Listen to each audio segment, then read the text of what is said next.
Hi, we are Group 8 consisting of He, Zijie, Shuhan, and myself, Jingwen, and today we will bring you through our database management strategies. Here's the table of contents as a summary.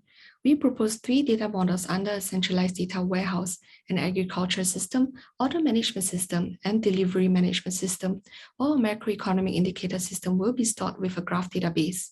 Further expansion and integration will be elaborated by He later. This centralized repository with both OLTP and OLAP will support UrbanCrop as ease of accessibility to a wide array of data and enhanced analytical capabilities will allow UrbanCrop to achieve its high-level business objectives. First of all, for the agriculture system, our main goals are to ensure crop health and sensor reliability.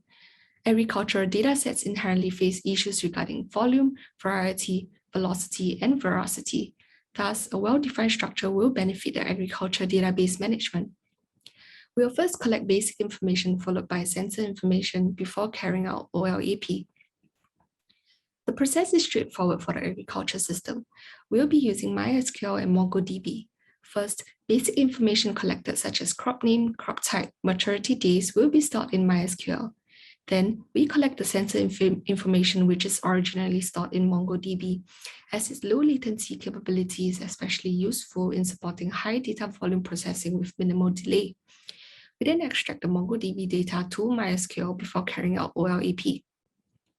Crop health will be determined by looking at production and yield, whereby crop yield equals to the production divided by the area.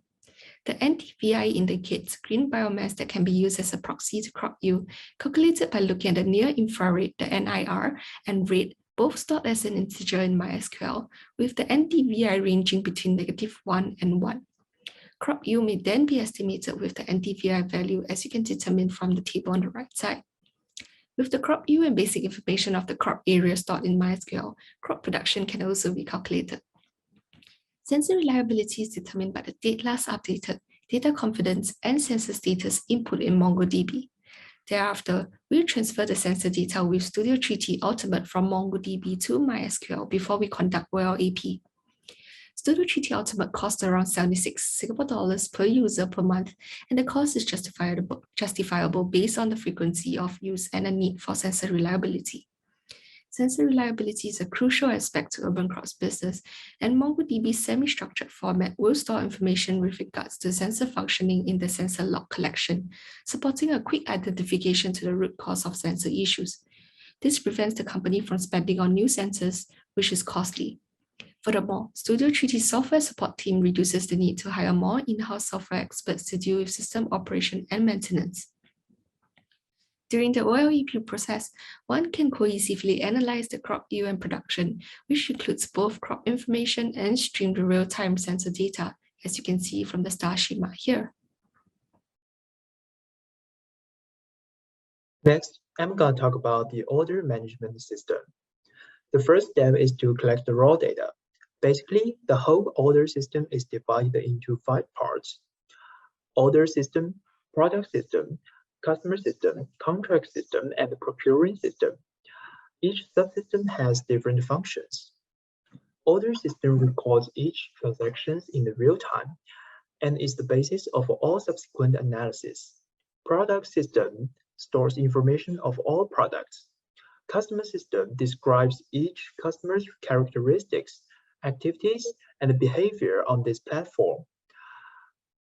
And this information are very helpful when taking customer persona analysis.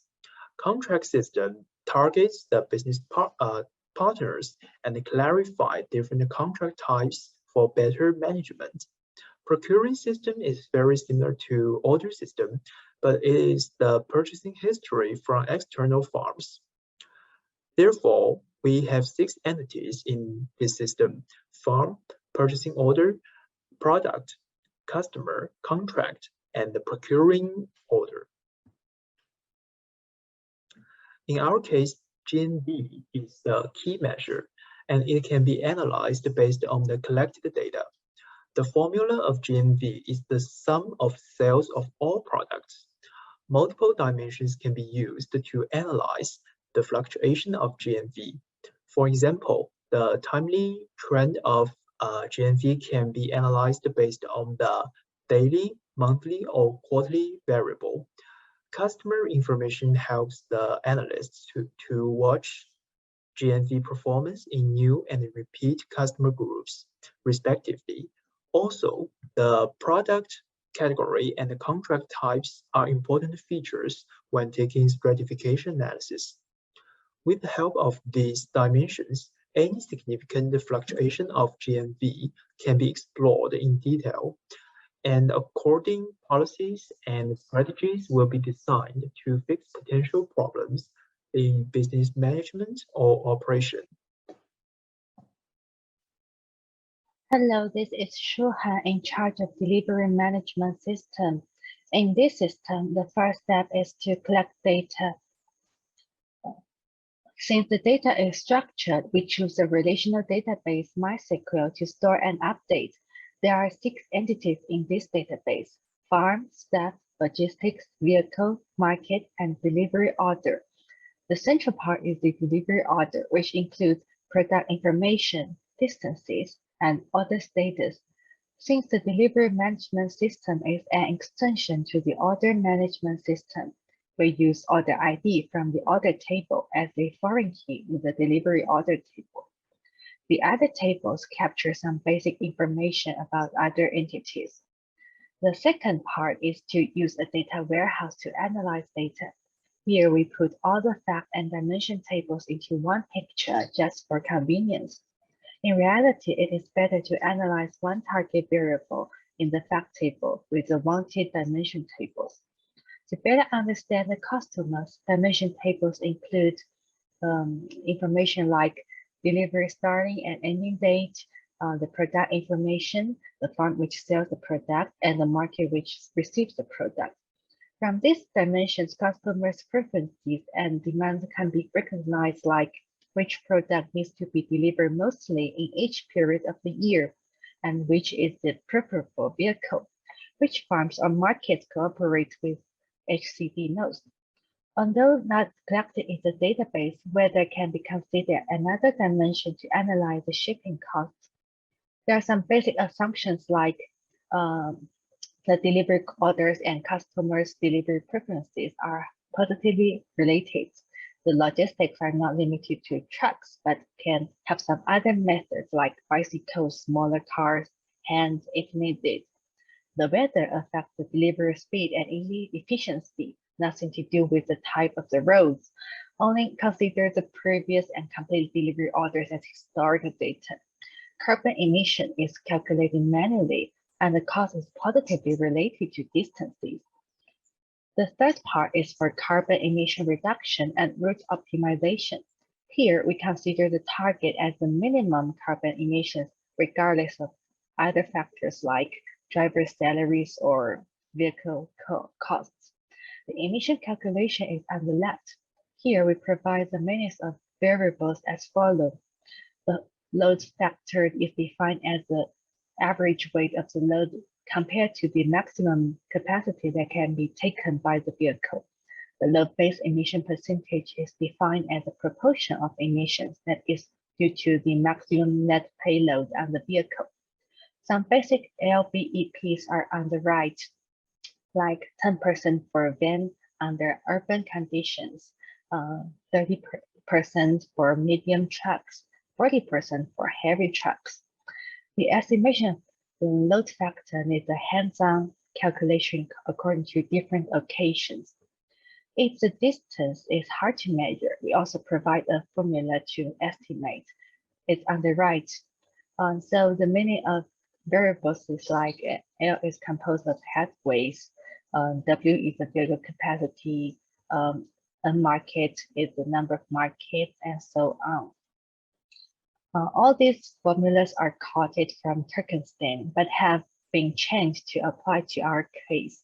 And this is our design of delivery management system.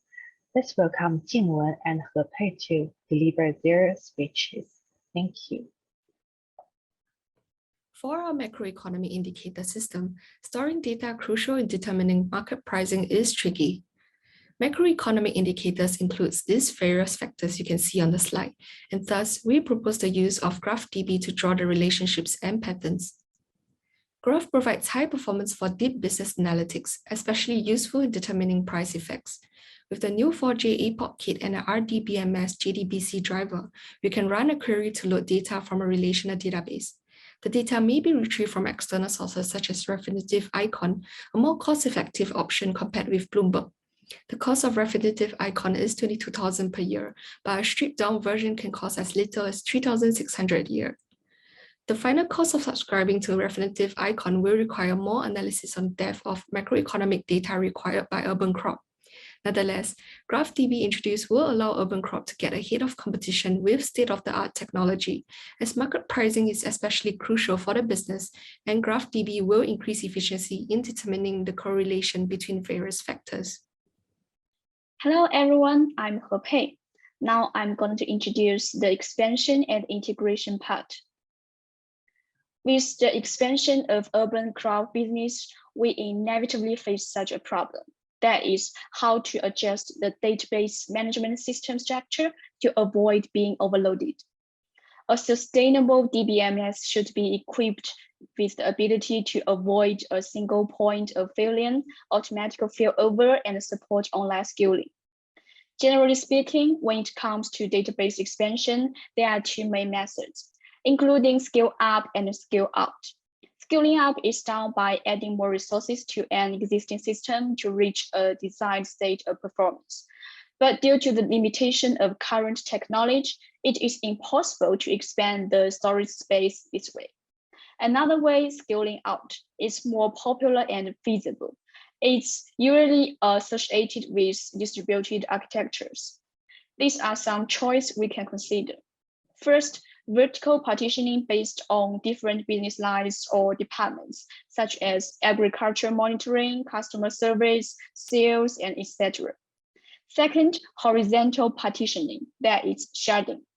Third, directly build a distributed store system, which can offer key advantages in performance, scalability, and reliability. Considering the need for sustainable development, we decided to choose Hadoop and TIDB as our potential options. Now let's focus on the pros and cons between these two systems. For popularity, both are popularly used. For advantages, Hadoop supports different types of data model storage, quick real-time querying, and its architecture is very mature. TIDB is a hybrid database suitable not only for OLTP scenarios, but also for OLAP. Also, it's very friendly for SQL users, support ACID, standard SQL, and MySQL syntax.